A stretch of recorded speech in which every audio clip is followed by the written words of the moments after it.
Welcome back, boys and girls, ladies and gentlemen. This is Real Big Ten Football Talk +1 with Chris. This is week 9 of the 2018 college football season, and this week is a interesting week for a lot of different reasons. I will be doing 5 videos once again this week. I hope anyway, time allowing, of course, but the plan is 5 videos this week. Without further ado, let's get started with the first one. This is number 20, Wisconsin. The Badgers, 5-2, 3-1 in Big Ten, in Evanston, Illinois, to face the Wildcats of Northwestern at 4-3, 4-1 in Big Ten play. This is a game I have been on the fences for a while now. When I first saw it come up, I knew it was going to be an interesting game, but I knew I wanted to record a video on it because I knew these two teams are interesting. Wisconsin, you have to look at it from one side. Yes, they won last week. They did struggle, but they did win. But they're still a little bit reeling from that Michigan loss, I believe. Northwestern, a good, tough, scrappy team who did beat Michigan State a couple of weeks ago. A dangerous, hot team at the right time, just like Purdue was last week, and I mentioned, and that's how I believe they beat Ohio State. They had the momentum, and they're hot. Northwestern is a hot team right now, and they're a scrappy, tough bunch, but they do struggle in many respects, and I'll get into that here in a little bit. First of all, as always, let's look at who they played so we can compare our stats against something. Wisconsin, you've had some head-scratcher losses, especially that week 3 against BYU. I still can't really figure out how you lost that game to a comparatively weaker opponent. Iowa was a good win. A tough team, and they are ranked, I believe, 19 right now. That was a good win. I didn't think it was a great win at the time because I didn't think Iowa had played anybody either, but looking back on it now, that is a good win. And that is the one we're going to look at in the next segment. Nebraska. I feel bad for Nebraska. I've said this countless videos in the past. I can't give it a good green rating for that win because you gave up 24 points to, let's be honest, a 1-6 team. You shouldn't have given up that many points to a much weaker opponent. You should have crushed Nebraska. You didn't. You beat them. They're a conference team, so I'll give you kudos for that. But that's all I can give you. That Michigan loss was a bad loss. I don't care if you're playing in the big house or on the moon or on Mars. It was a bad loss regardless. You can't give up 38 points and score 13. You got blown out. You got crushed by a team that showcased a lot of your weaknesses. Illinois, a good bounce-back win. As I said, a good bounce-back win, a good feel-good win for Wisconsin. Look at Northwestern, a good win against Purdue in the week 1. That was a good game, too. I did watch it. And I gained a lot of respect for both of those teams in that game because I learned these two teams are scrappy. They're going to rattle the cage of the Big Ten this year. And I was right with last week's victory over Ohio State in West Lafayette for Purdue. Northwestern beating Michigan State a few weeks ago and just barely lost to Michigan at home. That's why I have it as a green loss. It was a good loss because it showed they're tough, they're gritty, and they're determined. But they do struggle in some areas because they're not a talented team, but they're a strong team. They're a tough team, and they're well coached. But they just don't have the talent. That's been Northwestern's problem for years. They can't get the high, talented 3 and 4 and 5-star recruits into that university because I believe Pat Fitzgerald doesn't stand for any BS, and I think a lot of these 4 and 5-star recruits want to claim the fame, all that stuff, but they don't want to play for a good, tough coach who's going to hold them accountable. That's why I don't think Northwestern gets the recruits. I'm off my soapbox, moving on to the last 5 meetings of these two teams. It's been pretty even, honestly, for the most part. Wisconsin does have a slight edge, 3-2 in the last 5. As you can see here, last year, Wisconsin did beat Northwestern in Madison. The year before that, they beat Northwestern in Evanston. But in 2015, Northwestern did end up beating Wisconsin in Camp Randall. Not an easy place to play for anybody. Ask Ohio State for years. 2014, Northwestern did shock the number 17 at that time ranked Badgers 20-14 in Evanston. And 2013, Wisconsin shocked the then ranked number 19 Northwestern Wildcats in Camp Randall 35-6. These two teams know each other pretty well. It's not exactly a rivalry, but some would argue it kind of is because they usually do play each other tough, as you can see by the scores. Outside of that 35-6, these games have been pretty even the last 4 years at least. Moving on to Wisconsin's marquee win. Like I said, the Iowa game was a really good win for Wisconsin. As you saw on their schedule, they have not had a good quality set of opponents. The Michigan game was their best team they played as far, and they lost badly. BYU, the other loss, bad loss. I believe BYU is like 3-5 right now. Was not a good loss. But this was a good win. Like I said, Iowa is ranked, so it looks even better for Wisconsin as far as the resume goes. First down is pretty even. Honestly, the one distinguishing factor, I'm sorry for my enunciation, in this game was Iowa had 3 turnovers. Iowa couldn't hold on to the ball. Wisconsin held on to the ball for 35 minutes to Iowa's 24. Wisconsin committed no turnovers to Iowa's 3. In my opinion, a game can be determined, statistically wise anyway, for the most part, in 3 phases. Turnovers, third down efficiency, and penalties. If you lose dramatically in any one, or God help you, 2 of those 3, you're going to lose 9 times out of 10. If you lose in all 3, I don't have stats to back this up, I would bet you won't win any of those games if you lose in all 3 of those phases. They're important. You have to hold on to the ball, so turnovers are important. You have to be able to convert on third down and keep drives alive. That's why third down efficiency is important. You can't give teams extra chances at drives. You can't extend drives for the opposition, and you can't kill drives for your offense if you commit too many penalties. That's why I say those 3 things can really dictate the flow and the result of a game. And as I said, Iowa, 3 turnovers to Wisconsin's 0. That's why Wisconsin won that game. Iowa still played well, but it's hard to win when you're not forcing any turnovers and you're giving up 3 on offense. It kills your defense's morale, and they don't feel like it can stop anybody, and Iowa's defense was on the field for 35 minutes. Just killed Iowa's defense. They just were gassed, and their offense couldn't hold on to the ball. Boom. You're going to lose. Good win for Wisconsin, forcing those 3 turnovers. But Wisconsin committed 8 penalties in that game. That could have done them in.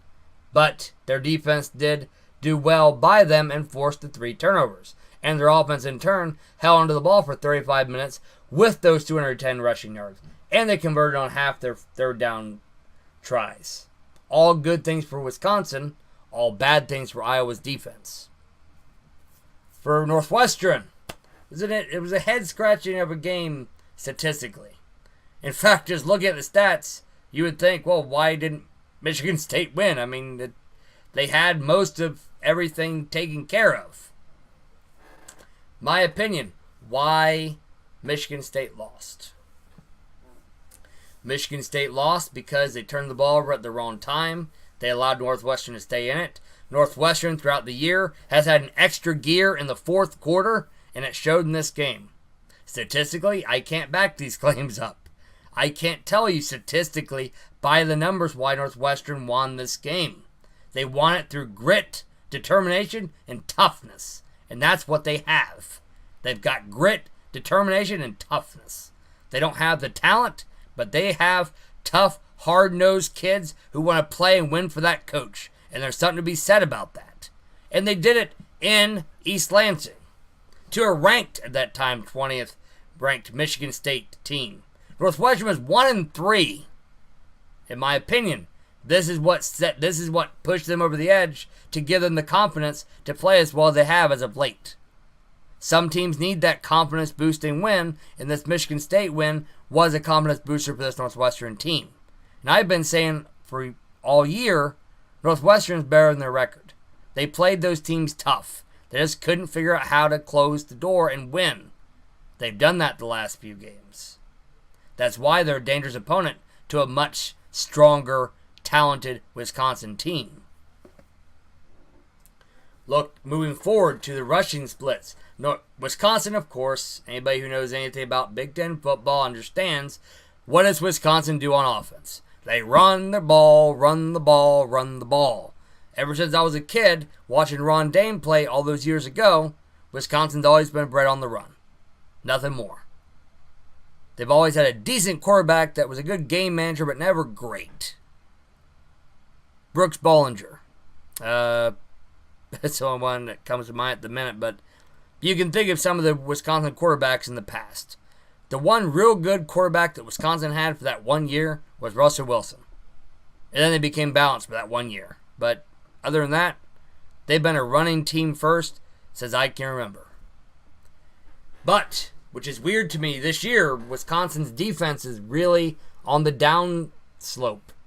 They've given up 168.7 yards per game on defense. That's 79th nationally. What's good for Wisconsin's defense is Northwestern's running attack. I use their running attack loosely. They've only gained 78.1 yards per game. That's 127th nationally. I learned today there's 129 teams in FBS. Northwestern's 127th in rushing offense. I say rushing offense, not running attack. Northwestern's defense against the run, okay, but not good against a Wisconsin team like this. They're giving up on average 143.3 yards per game. They're giving up almost twice what their offense gains in rushing. That's not good. That is 49th nationally. Again, not horrible, but not good against a team like Wisconsin. Passing. Wisconsin, again, like I said, they're not a passing team. They don't pass very often. But the completion percentage is what concerns me. You don't throw the ball very much, but you're still completing only 58.8% of your passes. That's 82nd nationally. You're only gaining on average 179.1 passing yards per game. That's 108th nationally. Again, the yards wouldn't be so bad if the completion percentage wasn't so bad. Because you can be a game manager quarterback and only throw 150 yards per game. As long as you're completing at least 65% of your passes, you're okay. But this is just inefficient. Wisconsin's passing game is just inefficient. And that's not good. And that did contribute to their loss against Michigan. I watched that game. Hornibrook looked horrible. And Wisconsin got away from the run too early. But that's that game. This is this game. I apologize. Wisconsin has only allowed 11 sacks this year. Not bad. Just over a sack allowed per game. That's not horrible. That's 38th nationally, in fact. Passing yards given up. This is another bad sign for Northwestern. Wisconsin's only given up 187.4 yards of passing offense per game. That's 29th nationally. It's pretty good, but also weird in my opinion, considering most teams that run heavy also do well at defending the run. Makes sense because when you think about their practices, their defense should be used to defending the run. They have to defend the run all the time in practice, which is weird to me that they can't defend the run against other teams. It's just me. For Northwestern, their completion percentage is okay. It's actually pretty good considering they throw the ball a lot. Their completion percentage rank is 68th nationally. But if you think about the teams they played against, Michigan's a very good pass defensive team. That's not bad. That really isn't bad. 60.1%. Passing per game, 296.3 yards per game they gain through the air. It's 19th nationally. That's good, but Wisconsin also is good against the pass. That's not good for Northwestern. You know what else isn't good for Northwestern? 18 sacks they've allowed. They're averaging 2 sacks per game allowed. They're letting that boy get knocked on his behind 18 times on average. That's 90th nationally. They're giving up 229.7 passing yards per game. That's 76th nationally. You know what I'm going to say what Wisconsin needs to do in this game? Pass the ball. That's what they probably need to do in this game against this kind of a team. Moving on to defense. Offensive efficiency. Wisconsin holds on to the ball 33 minutes on average to Northwestern's 30. Neither one is bad. You're still on average holding on to the ball at least half the game. That's pretty good. Average starting field position, not bad. It's outside of the 29-yard line on average. That's good. Win the field position battle. Third down efficiency. This is where it starts to break apart as far as both teams go. Wisconsin, 43.8% on average. They are converting on third downs. That's per game. That's 29th nationally. If you're converting over 40% on average, in my opinion, you're doing something right. Even if you don't have the gaudy stats to back it up, that's still efficient. And that's what it takes, efficiency. Turnovers lost, 9 for Wisconsin, 10 for Northwestern. It's not great, not horrible, but it does raise some warning flags. For Wisconsin, you're giving up on average about 1 turnover per game. You want to give up on average less than that, honestly. But 1 per game, it's okay. It doesn't kill you, but you don't want to make a habit of it. Northwestern, 10. You're still on average about 1 per game, just over 1. Red zone touchdown percentage. Wisconsin, pretty good. 77.8%, I'm sorry. On average, they score touchdowns when they get the chance inside the 20. Overall, Wisconsin, very good inside the red zone. 92.6% on average that they are scoring inside the 20. I should have made that rank green because that's 16th nationally. It's pretty daggone good. Average penalties committed per game. Both teams are very well coached. Have a lot of discipline because Wisconsin only commits on average 5 penalties per game and only gives up 48.57 penalty yards per game. Again, that's important. But Northwestern, head, shoulders, and feet above everybody else in the country. This is first nationally. This is why I love their head coach. They are only committing on average 3.2 penalties per game. That's amazingly impressive. I don't have a word to describe it because that is amazing. And they are only giving up on average 32.14 penalty yards per game. That's keeping yourself in the ball game. Everything else for Northwestern doesn't look great on this page. Third down efficiency, they're under 40%. 39.7 to be exact. That's 65th nationally. That's not going to bode well for you moving forward. And you will get burned doing that. Red zone's touchdown percentage, again, not very good. If you're under 60, I think that's pretty bad. You're only scoring touchdowns 58.3% of the time when you get inside the 20. That's 20 yards. You only have to move the ball 20 yards. You need to get touchdowns more often than that. In general, you're only scoring 79.2% of the time inside the 20. You've got to clean that up. You have to take advantage of opportunities when they present themselves to you. That's 100th nationally. Red zone offense, or lack thereof. Northwestern, come on. You're inside the 20. You've got to take advantage of those opportunities. You can't just throw them away. And next we go to defense. I promise this time. Wisconsin, turnovers gained. Very impressive at 14. That's more than 1 on average per game you're forcing. 7 interceptions, 7 fumbles recovered. Very well balanced in your turnovers gained. Sacks, neither team is great. You really need to do a better job of hitting the quarterback more. Wisconsin that would have helped you against Michigan. Hint, hint.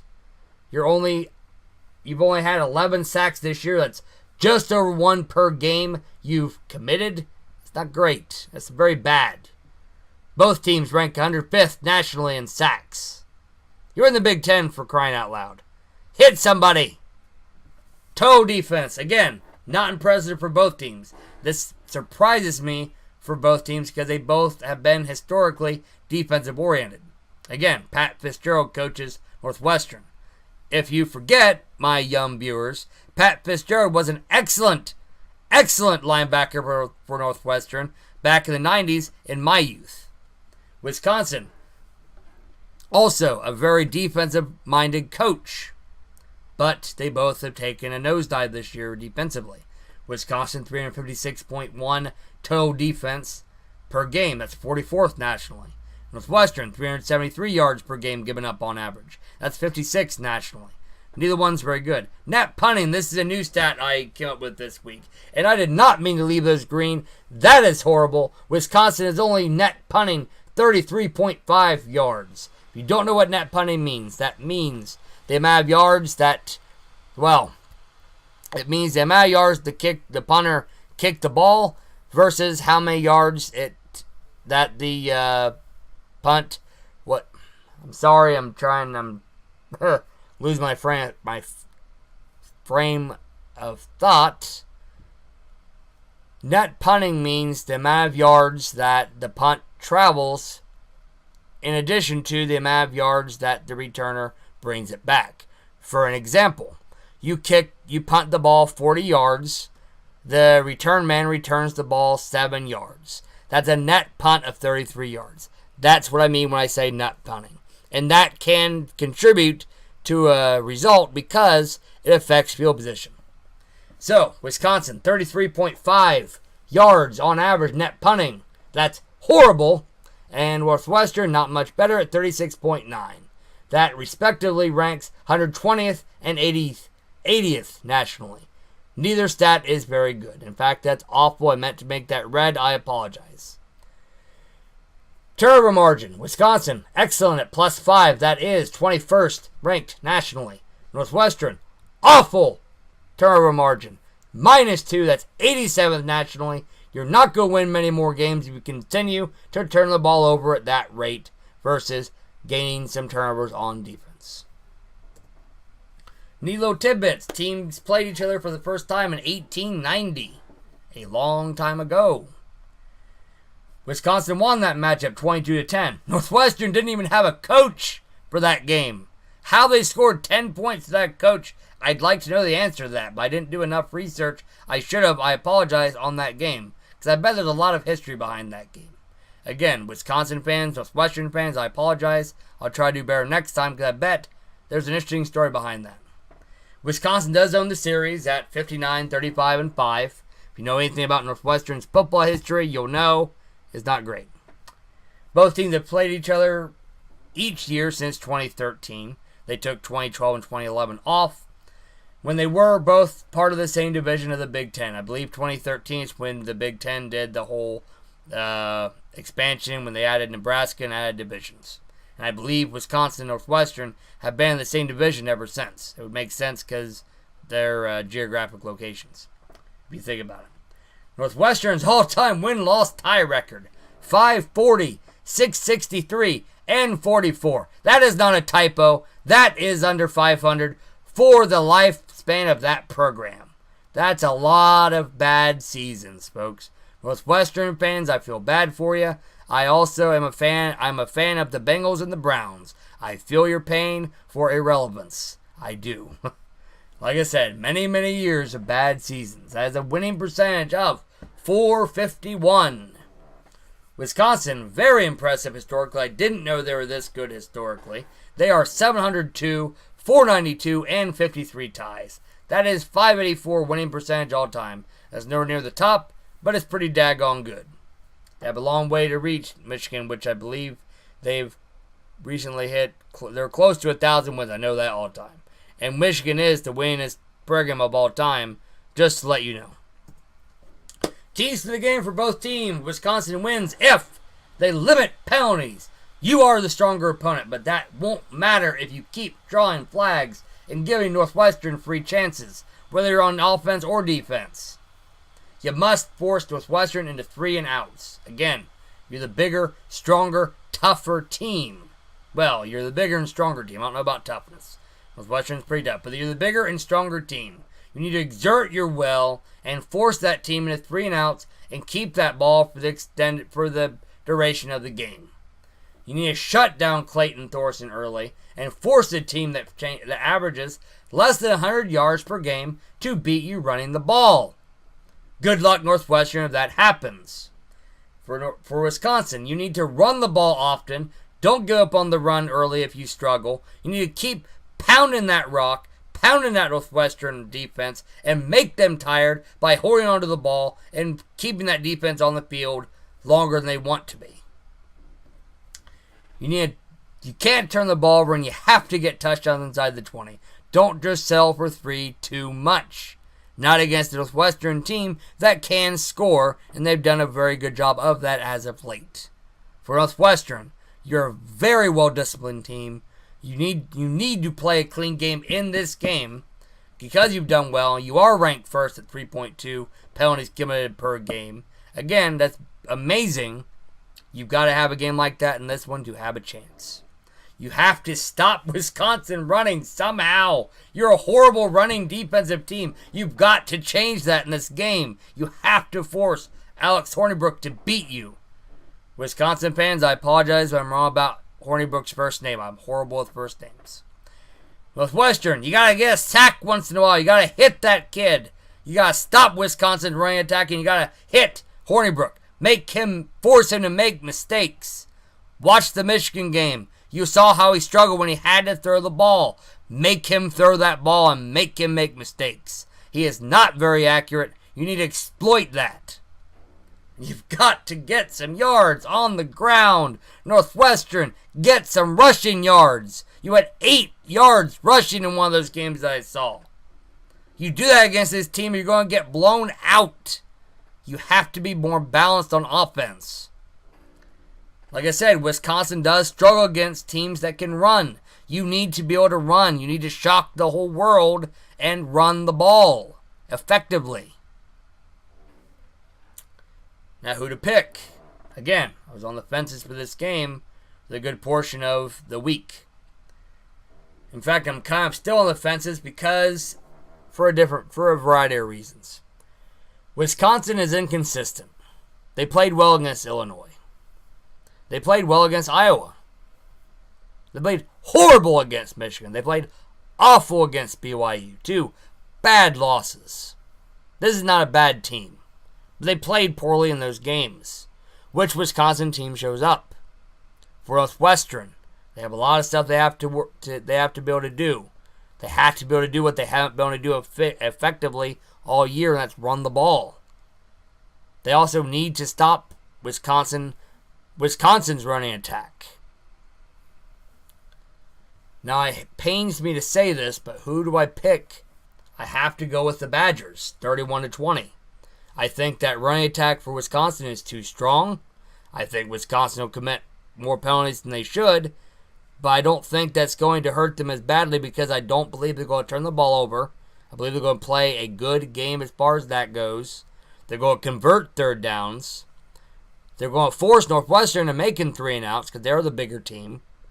And they're going to run the ball down Northwestern's throat. They're going to gas that defense. And they're going to get at least 200 yards of rushing in this game. That's why Wisconsin's going to win 31-20. If Northwestern comes out firing all cylinders and if Wisconsin comes out flat, like they did against Michigan, this is going to be a different game. I don't believe it's going to happen. I believe Wisconsin has recovered from the Michigan loss. I believe they've learned a lot about themselves in that loss. I don't see them making those same mistakes moving forward because they also are well coached. And it shows in the amount of penalties they commit per game on average, in my opinion. He holds them to a higher standard. I don't think they're going to make those same mistakes in this game. That's why I pick them to win by 10 or more at 31-20. Thank you for stopping by. I apologize for a longer video than I was expecting. I apologize for the soapbox moments and the moment where my brain stopped working. But please do like, subscribe, share this video with your friends if you do like my content. I do appreciate the views I've gotten thus far. I just wanted to say that first and foremost. Thank you, and I do mean that. I don't do this for the money. I do it because I enjoy it. I love this stuff. I love football. I love stats. I love talking about football and stats with others. I do hope that you folks will let me know in the comments how I'm doing. And if you don't like this video, you don't like my content, please hit the thumbs down on this video and let me know why, so I can improve your viewing experience. Again, thank you for watching. Enjoy the games this weekend, and until next time.